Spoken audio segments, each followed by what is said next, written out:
ان کی بیوی اور ان کا ایک بیٹا کنان بھی ان کا منکر ہے، اور جانتی ہو انہیں ان لوگوں کو سمجھاتے سمجھاتے کتنا وقت ہو چکا ہے؟ نائمہ نے سوالیہ انداز میں اثر کی طرف دیکھا۔ 950 برس۔ 950 برس؟ نائمہ نے حیرت سے اثر کی بات دہرائی۔ ہاں، اور یہ نتیجہ ہے 950 برس کی محنت کا۔ دونوں یہ گفتگو کر ہی رہے تھے کہ اتنے میں ایک شور بلند ہوا۔ نائمہ نے دیکھا کہ مندر سے پروہت ایک ایک قطار میں باہر آ رہے ہیں۔ ان کے پیچھے کچھ لوگ تختوں کو اپنے کندھوں پر اٹھائے باہر آ رہے ہیں۔ ان تختوں پر الگ الگ شبیہ کے بت رکھے ہوئے تھے۔ نائمہ نے گنے تو 5 تختوں پر 5 بت رکھے ہوئے تھے۔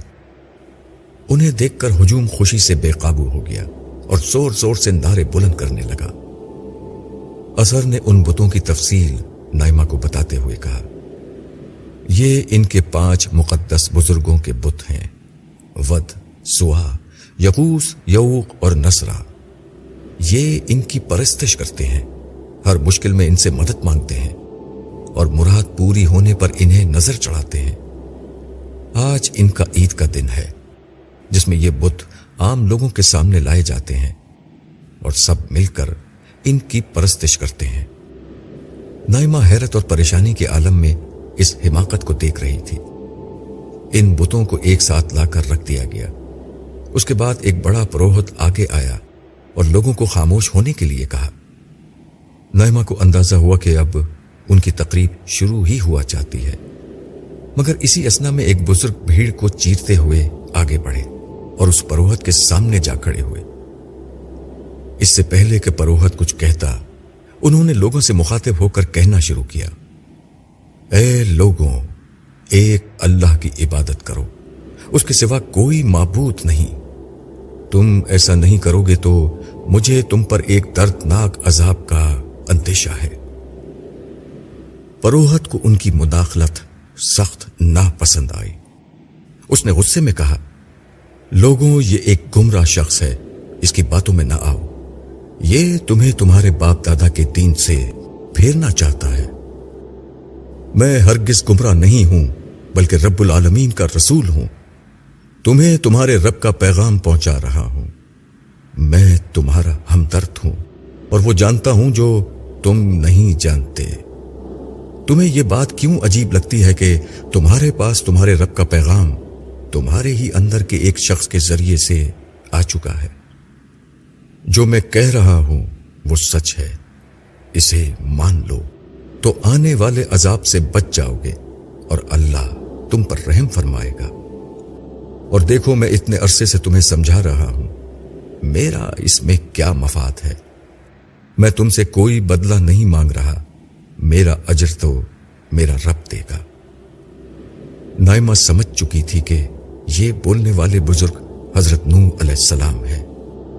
اتنے میں اس نے دیکھا کہ قوم کا ایک بڑا سردار بھی پروہت کی مدد کے لیے اس کے پاس آ گیا اور چلا کر کہا، اس بوڑھے کے ساتھ صرف ذلیل اور گھٹیا لوگ ہیں۔ اس کی بات سچی ہوتی تو ہمارے جیسے سردار اور بڑے لوگ اسے ضرور مان لیتے۔ اب بہت ہو چکی، ہم نے اس کی بزرگی کا بہت لحاظ کر لیا۔ اب یہ پاس نہیں آیا تو ہم اسے پتھر مار مار کر ہلاک کر ڈالیں گے۔ سردار کے اس جملے کے ساتھ ہی لوگ اس کی حمایت میں چیخنے چلانے لگے۔ ایک عجیب سا طوفان بدتمیزی برپا ہو گیا۔ حضرت نوح علیہ السلام نے آگے بڑھ کر کہا، میری قوم، اگر تم پر میرا تمہارے درمیان رہنا اور اللہ کی آیات کی یاد دہانی کرانا اتنا ہی گراں گزر رہا ہے تو میں نے اللہ پر بھروسہ کر لیا ہے۔ تم اپنا جرگہ بٹھا لو، اپنا جتھا لے آؤ، اپنے ان بتوں کو بھی اپنی مدد کے لیے بلا لو اور ایک فیصلہ کر لو۔ پھر بغیر کسی تذبذب کے میرے بارے میں جو کرنا چاہتے ہو کر گزرو اور مجھے ہرگز مہلت نہ دو۔ میں نے اپنے رب کے حکم کی تعمیل کی ہے۔ تم نہیں مانتے تو نہ مانو، مگر میں اس کا فرما بردار ہوں۔ حضرت نوح علیہ السلام کے ان الفاظ سے مجمع پر ایک سکوت طاری ہو گیا۔ ایک شخص بھی آگے نہ بڑھا،